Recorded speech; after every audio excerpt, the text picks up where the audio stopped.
Hello, my name is Darnasha Boykin, and I am the AVID representative for Chesapeake High School. If I said I never thought that I'd be graduating, it may be a shock to you. I was never someone that cared about school or the future. Freshman year, I vividly remember skipping class, cussing out teachers, never doing classwork or homework, and always being suspended. I was never motivated and constantly carrying baggage, and I had a chip on my shoulder. It made me into an evil person, someone I wish I never was, and someone I wish I could easily forget. As time went on, things got worse. I was depressed and lonely, something that I wish I could have changed. Sometimes I wish life wasn't so hard, and I wish I could be a normal teenager like my peers.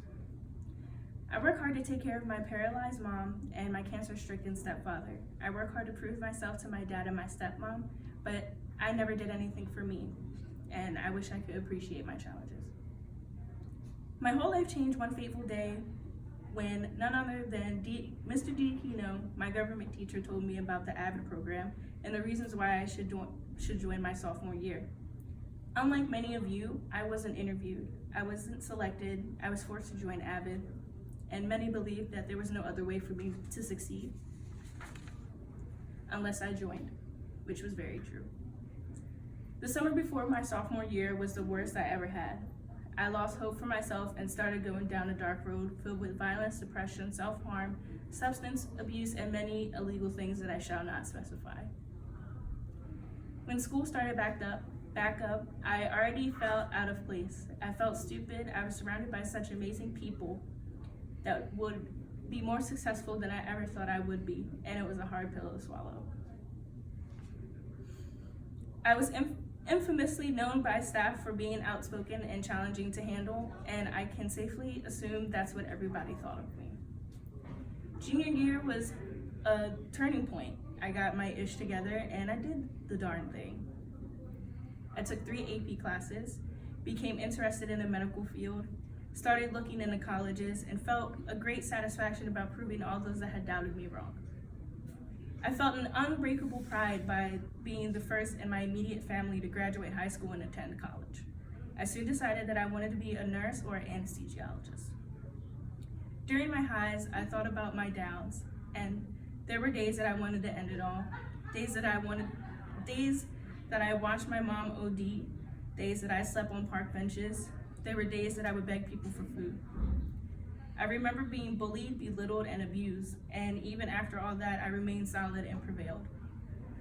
I resented my mother for being an addict and letting us be homeless. I resented my father for not listening to my pleas for help.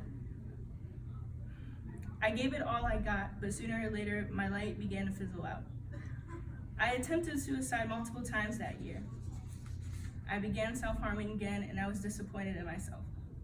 I sent myself to a mental institution for 2.5 weeks, and I will never regret doing so.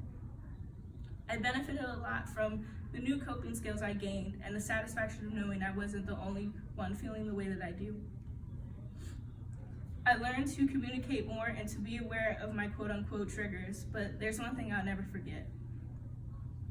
I sat down for a meeting with my temporary therapist, and she asked me, if you gave up now, who would tell your story?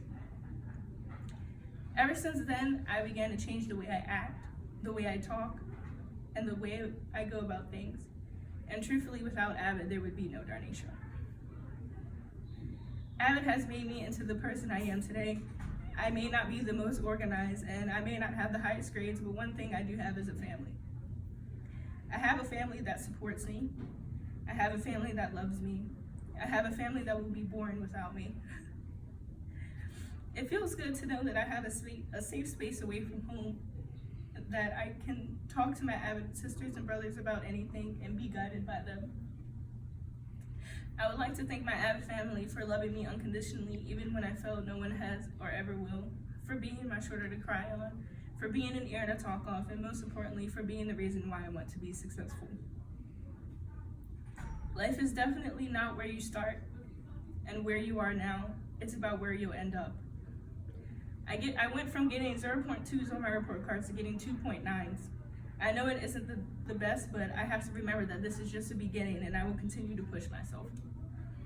I would like to thank Diakino and Gosnell for pushing me beyond my limits, for making me understand life and its magical ways, and to never be scared to stick to my guns even when everyone else is against me. Most importantly, I would like to thank my mother for listening to me and getting herself together. This April, it will be her 4th year clean. Thank you for being there for me, for stealing food for me, for the days that we survived off the simple jars of peanut butter, for giving me the coat off your back so I had a makeshift sleeping bag for those cold nights on the sidewalk, and for making sure that I went to school every day no matter the situation we were in.